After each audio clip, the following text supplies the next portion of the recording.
Wow! Hello guys! So for today ay magre-review po tayo ng Butter Half O cookies. So kita nyo naman is kasama ko itong si Jasmine at alam nyo.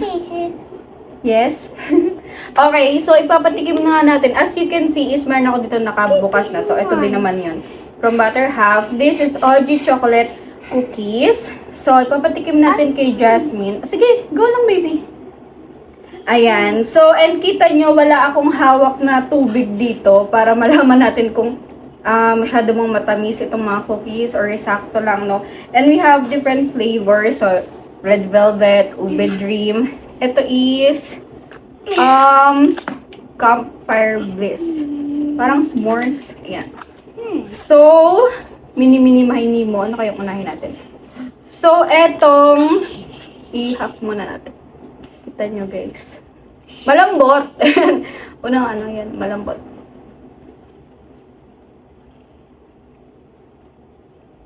Ang sarap nga. Is it yummy? Yes or no? Yes. Hindi nakakapagsinungaling ang mga bata guys. Nahirap turuan magsinungaling si Jasmine. Nakita nyo is kinakain niya. Chocolate cookies. Ito ka, Pepe.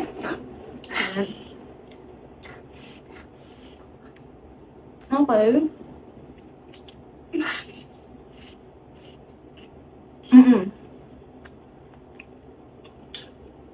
Okay guys, so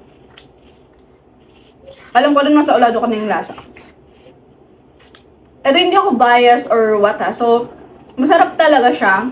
Parang ang premium, parang talagang pinag-aralan yung paggawa nitong cookies. Hindi lang basta-basta na naglabas sila sa market ng cookies, then pwede na to ibenta basta makabenta. So, yun nga guys, yung aking honest review. And sa umpisa pa lang tayo dito campfire bliss. And ito namang OG chocolate cookie. So, wala naman ako masabi. Gawa ng si Jasmine, approve sa kanya. Ito hanggang ngayon kinakain. So, next we have the ube dream cookie. Hindi ko lang inuubos guys kasi baka mabusog ako and gusto ko lang na ipakita muna and tikman yung iba. Yes. So this is ube dream.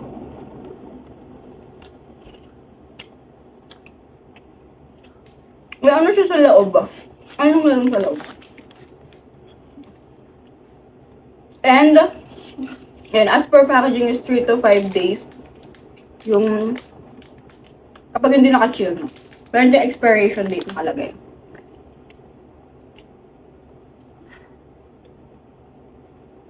Okay. So, this one is ube dream. Mas matamis. Actually, mas matamis yung ube dream kaysa dito sa parang s'mores. Pero okay naman yung lasa niya. Hindi naman siya sobrang tamis. Plus, may enjoy mo lang kasi cookie. Ayun. Okay. And meron siyang ano sa loob. Anong tawag dito? Okay. And the last one, we have the... Sabi kanina kapatingin ng tingin habang ko nagmumukbang kami dito. Gusto mo ba? Red velvet. Binasa pa talaga. Para maano, no? Ma-confirm. Ayan. Naubos mo na, bebe? Is it yummy ba? Oo. Sobrang approved kay Jasmine. And then we have the red velvet cookie.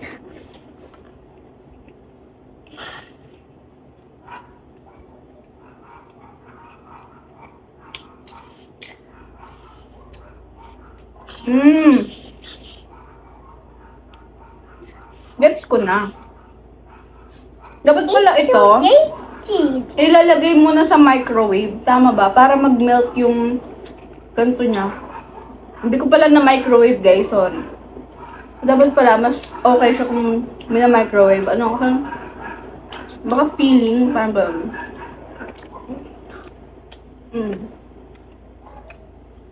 Pero masarap siya. Siya?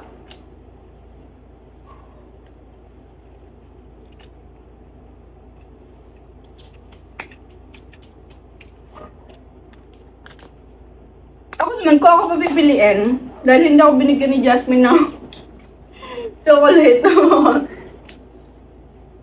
Ang pinaka-bet ko is ito. Kung papipiliin lang naman ako. Pero lahat is masarap naman.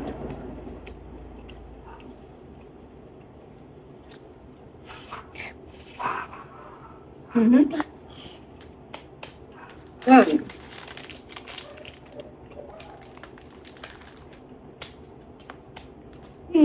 Is it delicious? Is it yummy? So yummy. Oh, yummy daw. Guys, hindi ko tinuruan yan na, bebe. Ayan. Is it yummy? So yummy. Oh, yummy daw.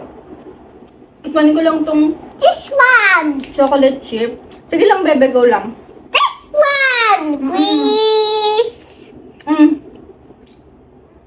Oh, di chocolate. Dapat talaga may microwave ko. I want this. Gusto niya ng bago. Oo nga naman, kinagatin ko na. This one, please. Please. Ayun guys, so, please daw. So, masarap naman guys. So, order na rin ko sa Butter This Half one. ko.